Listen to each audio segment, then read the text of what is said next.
Welcome everyone. आज के video में solution of simultaneous equations bye adjoint method ये टॉपिक का सेकंड प्रॉब्लम स्टडी करेंगे। ये मैट्रिसेस यूनिट में आता है। क्वेश्चन आपके सामने है। क्वेश्चन में लिखा है सॉल्व द फॉलोइंग इक्वेशंस। यहाँ पे तीन साइमल्टेनियस इक्वेशंस दिए हैं, तीनों को हमें सॉल्व करना है और क्वेश्चन में लिखा है by matrix method. It means by adjoint method हमें सॉल्व करके यहाँ पे एक्स वाई जेड का वैल्यू फाइंड आउट करना है। तो चलो हम इसको सॉल्व करना स्टार्ट करते हैं। सबसे पहले गिवन थ्री इक्वेशंस हम यहाँ पे एज इट इज लिख लेंगे। प्रॉब्लम सॉल्व करने का टेक्निक वैसे ही रहेगा जैसा हमने इसके पहले के प्रॉब्लम में यूज किए थे। तो तीन इक्वेशंस हमने यहाँ पे एज इट इज लिख लिए हैं। अब सबसे पहले क्या करना है, ये तीनों इक्वेशंस को मैट्रिक्स फॉर्म में पुट करना है। तो हम लिखेंगे अबव इक्वेशंस इन मैट्रिक्स फॉर्म। तो मैट्रिक्स फॉर्म में पुट करते समय तीन मैट्रिक्स तैयार करना होता है। पहला रहेगा कोएफिशिएंट मैट्रिक्स, दूसरा रहेगा अननोन मैट्रिक्स और तीसरा रहेगा कांस्टेंट मैट्रिक्स। तो चलो पहले बनाते हैं कोएफिशिएंट मैट्रिक्स। उसमें तीनों इक्वेशन के जो एक्स वाई जेड के कोएफिशिएंट्स है उसको ये मैट्रिक्स में यूज करना होता है। तो हमने बना लिए कोएफिशिएंट मैट्रिक्स। तीनों में अननोन है एक्स वाई जेड, तो वो हमने सेकंड मैट्रिक्स में लिखे और तीनों के राइट साइड में कांस्टेंट है 2 3 0, तो उससे हमने कांस्टेंट मैट्रिक्स बना दिए। तो ये जो तीन मैट्रिक्स है उसमें से जो पहला मैट्रिक्स है उसको हम कहेंगे एज ए मैट्रिक्स, ठीक है, और बीच वाला मैट्रिक्स को कहेंगे एक्स मैट्रिक्स और राइट साइड के मैट्रिक्स को कहेंगे बी मैट्रिक्स। इसका मतलब यहाँ पे इक्वेशन क्या हो जाएंगी, इक्वेशन हो जाएंगी a into x is equal to b. तो हम यहाँ लिख लेंगे a x is equal to b. और अब आपको यही इक्वेशन से x फाइंड आउट करना है और x यानी एक्स वाई जेड। तो x फाइंड आउट करने के लिए क्या करो, a को राइट साइड में शिफ्ट करो। जब a राइट साइड में जाएगा तो वो a इनवर्स बन जाएगा। तो हम यहाँ पे फार्मूला लिख रहे हैं x is equal to a inverse b, ठीक है। और यही से हमें x यानी X Y Z find out करना है। ये इक्वेशन को हमने इक्वेशन नंबर 1 दे दिए। तो अब हमें a इनवर्स पहले फाइंड आउट करना पड़ेगा। तो चलो a इनवर्स फाइंड आउट करते हैं। तो a इनवर्स का फार्मूला क्या रहेगा, फार्मूला हम यहाँ पे लिख रहे हैं a inverse is equal to adjoint of a by mod of a। ये फार्मूले से आपको a इनवर्स निकालना होता है। तो चलो निकालेंगे, लेकिन सबसे पहले चेक करना पड़ेगा गिवन ए मैट्रिक्स नॉन सिंगुलर मैट्रिक्स है कि नहीं, क्योंकि रूल के अकॉर्डिंग कोई भी मैट्रिक्स का इनवर्स तब पॉसिबल होता है जब given matrix non singular matrix हो। तो उसके लिए क्या करना है, उसका डिटर्मिनेंट चेक करना है कि नॉन जीरो आता है कि नहीं। इसलिए हम यहाँ पे क्या लिख रहे हैं, मॉड ऑफ ए यानी ए का डिटर्मिनेंट। यहाँ पे हम ए का डिटर्मिनेंट यानी मॉड निकाल के देखेंगे। अगर ये नॉन जीरो आता है तो ही हम समझेंगे कि ए इनवर्स पॉसिबल है। तो देखो हम यहाँ पे मॉड को सॉल्व कर रहे हैं। आप ये डायरेक्टली कैलकुलेटर में भी सॉल्व कर सकते हैं, लेकिन अगर कैलसी एग्जाम में अलाउड नहीं है तो आप मैनुअली सॉल्व करेंगे। तो देखो हमने यहाँ पे मॉड निकाल रहे हैं। तो मॉड ऑफ ए का आंसर यहाँ पे हो जाएगा 19। सो मॉड ऑफ ए यहाँ पे हमने लिख लिया है और ये नॉट इक्वल टू 0 है। इसका मतलब ए इनवर्स पॉसिबल है। तो हम यहाँ पे स्टेटमेंट में लिख लेंगे since mod of A is not equal to 0 therefore A inverse is possible. तो अगर ए इनवर्स पॉसिबल है तो आपको अब adjoint of A find out करना पड़ेगा, जो कि इक्वेशन नंबर 2 का न्यूमरेटर है। तो एडजॉइंट ऑफ ए का फार्मूला हम यहाँ पे लिख रहे हैं, adjoint of A equal to cofactor matrix का ट्रांसपोज, ठीक है। मतलब आपको पहले कोफैक्टर मैट्रिक्स तैयार करना है, फिर उसका ट्रांसपोज करना है। तो ट्रांसपोज करने के बाद जो मैट्रिक्स मिलेगा ना, वही होगा एडजॉइंट ऑफ ए, और फिर उसको इक्वेशन नंबर 2 में पुट करेंगे, तब जाके इक्वेशन नंबर 2 पूरा होगा। तो चलो अब हम यहाँ पे कोफैक्टर मैट्रिक्स पहले निकालना स्टार्ट करते हैं। गिवन जो ए मैट्रिक्स है उसको हम साइड में यहाँ रफ में लिख लेंगे। देखो हम रफ वर्क का यहाँ पे यूज कर रहे हैं। थोड़ा सा साइड में हम गिवन ए मैट्रिक्स हम यहाँ एज इट इज लिखेंगे रफ में, और ए के सभी एलिमेंट्स हम यहाँ पे लिखेंगे। और ए में टोटल कितने एलिमेंट्स है, 9 एलिमेंट्स है। अब आपको क्या करना है, ये सभी 9 एलिमेंट्स के कोफैक्टर फाइंड आउट करना है। तो सबसे पहला एलिमेंट का कोफैक्टर निकालेंगे। तो क्या करो, उसका रो कॉलम छोड़ दो। जो 4 एलिमेंट्स बचे हैं उनमें क्रॉस मल्टीप्लिकेशन करो, तो वो हो जाएगा 0 माइनस ऑफ -3, यानी उसका रिजल्ट हो जाएगा 3, ठीक है। तो हम यहाँ पे लिख लेंगे। उसके बाद दूसरे एलिमेंट का कोफैक्टर निकालना है। तो आपको क्या करना है, दूसरा एलिमेंट क्या है, -2। तो उसका रो और कॉलम छोड़ दो। तो रो कॉलम छोड़ने के बाद जो 4 एलिमेंट्स बचे हैं उनमें क्रॉस मल्टीप्लिकेशन करो। तो 2 माइनस ऑफ -3 यानी 2 + 3 5 हो गया। नेक्स्ट एलिमेंट 3 है, उसका कोफैक्टर निकालना है। तो उसका रो कॉलम छोड़ दो। जो 4 एलिमेंट्स बचे हैं उनमें क्रॉस मल्टीप्लिकेशन करो तो आएगा 2, ठीक है। तो फर्स्ट रो के सभी एलिमेंट्स के कोफैक्टर निकल गए। चलो सेकंड रो के एलिमेंट्स के कोफैक्टर निकालते। तो सेकंड रो में पहला एलिमेंट 2 है, उसका कोफैक्टर निकालना है। तो 2 का रो और कॉलम छोड़ दो। ये देखो ये 2 है, तो 2 का रो कॉलम छोड़ दिए हमने।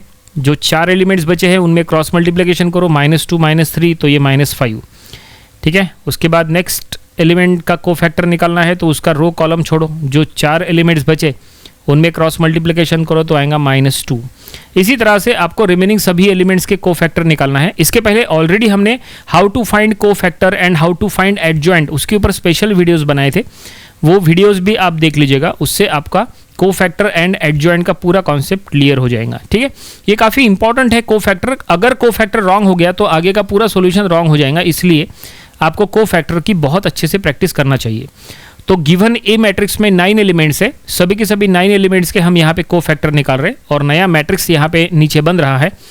तो ये जो मैट्रिक्स है ये फाइनल कोफैक्टर नहीं है, इसमें अब थोड़ा सा और हमें चेंज करना है। क्या चेंज करना है ज़रा आप ध्यान से समझ लो, क्योंकि देखो अब ये मैट्रिक्स पूरा हो चुका है, नया मैट्रिक्स बन चुका है कोफैक्टर मैट्रिक्स, लेकिन ये पूरा नहीं हुआ है, ये इनकम्प्लीट है। अब इसमें क्या करना है, अब इसमें डायमंड शेप प्लेस के जो एलिमेंट्स है उनका साइन चेंज करना है। मतलब ये देखो, ये जो 4 एलिमेंट्स है ना जिनको हमने राउंड किया है, इनका साइन आपको चेंज करना है।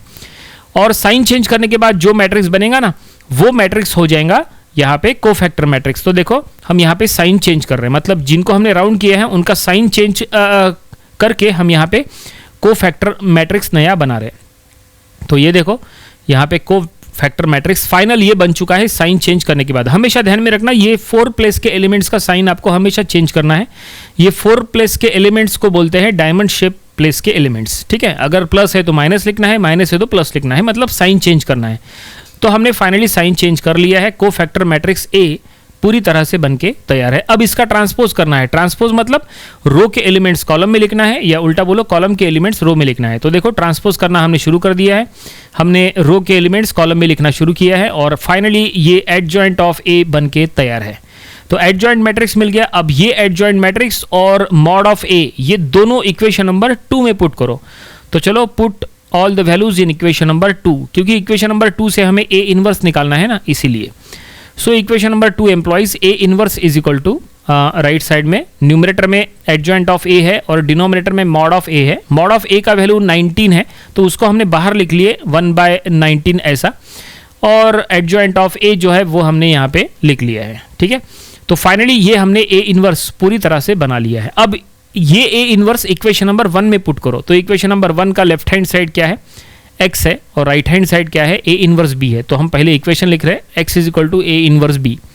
x यानी क्या है, x यानी एक्स वाई जेड है कॉलम मैट्रिक्स, और उसके बाद a इनवर्स, तो a इनवर्स हम यही से इसको कॉपी कर लेते हैं। तो ये हमने कॉपी कर लिए a इनवर्स, और उसके बाद b यानी कॉलम मैट्रिक्स जो कि एक कांस्टेंट मैट्रिक्स है, 2 3 0 उसके एलिमेंट्स है, वो हम यहाँ लिख लेंगे।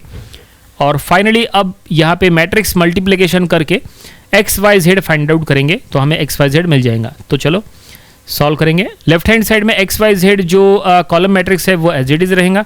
राइट साइड में 1/19 फिलहाल बाहर रखो, जो कि एक स्केलर मल्टीप्लिकेशन में आएगा। अभी फिलहाल क्या करो, राइट साइड के दोनों मैट्रिक्स का मल्टीप्लिकेशन करो, मल्टीप्लिकेशन हो जाएगा। तो देखो मल्टीप्लाई कर रहे हैं, 3 2 6, 5 3 15 एंड 6 0 0। ये first row first column, then second row first column, और फिर थर्ड रो फर्स्ट कॉलम। इस तरह से मल्टीप्लिकेशन कर लिया है। और अब देखो मल्टीप्लिकेशन का रिजल्ट ये क्या आता है। लेफ्ट हैंड साइड में X Y Z, right hand side में 1/19 एज इट इज, और अब ये दोनों को ऐड करो, 15 + 6 हो जाएगा 21। देन उसके नीचे आएगा -16 और उसके नीचे आएगा -5। अब क्या करो, ये 1/19 जो बाहर में है उसको अंदर में लेके जाओ, अंदर के सभी टर्म्स को 1/19 से मल्टीप्लाई करो। ठीक है, अब अंदर के सभी टर्म्स 19 से डिवाइड होते कि नहीं वो बाद में चेक करना है, पहले मल्टीप्लाई करना ज़रूरी है। तो देखो अंदर के सभी टर्म्स को हम मल्टीप्लाई कर रहे हैं। पहला टर्म हो गया 21/19, दूसरा हो गया -16/19, और तीसरा हो गया -5/19। तो जाहिर सी बात है अंदर यहाँ पे कुछ भी यहाँ पे डिवीजन नहीं होगा, वो एज इट इज़ रखना पड़ेगा। तो यही आपका एक्स वाई जेड है। तो फाइनली यहाँ पे हम लिख लेंगे एक्स का वैल्यू जो हमें मिला है, क्या मिला, 21/19, y का वैल्यू मिला -16/19 एंड z का वैल्यू मिला है -5/19। और यही फाइनल सॉल्यूशन है। क्वेश्चन में लिखा था कि गिवन इक्वेशंस को सॉल्व करो by matrix method, it means by adjoint method. तो हमने सॉल्व कर लिया है और हमें X Y Z find out करना था, एक्स वाई जेड मिल चुका है, प्रॉब्लम कंप्लीट हो गया। उम्मीद करते हैं कि पूरा ये सॉल्यूशन, पूरा प्रोसेस आपको समझ में आया होगा। ये प्रॉब्लम आपको अपनी प्रैक्टिस बुक में ज़रूर सॉल्व करके देख लेना चाहिए। तो ये था solution of simultaneous equations bye adjoint method, ये टॉपिक का प्रॉब्लम नंबर 2। इसके पहले का एक प्रॉब्लम वो भी आप स्टडी करिए और इसके आने वाले दिनों में हम इसके और भी नंबर ऑफ प्रॉब्लम्स कवर करेंगे ताकि इसकी और अच्छे से प्रैक्टिस हो जाए। तो मिलते हैं नेक्स्ट वीडियो में। Thank you very much.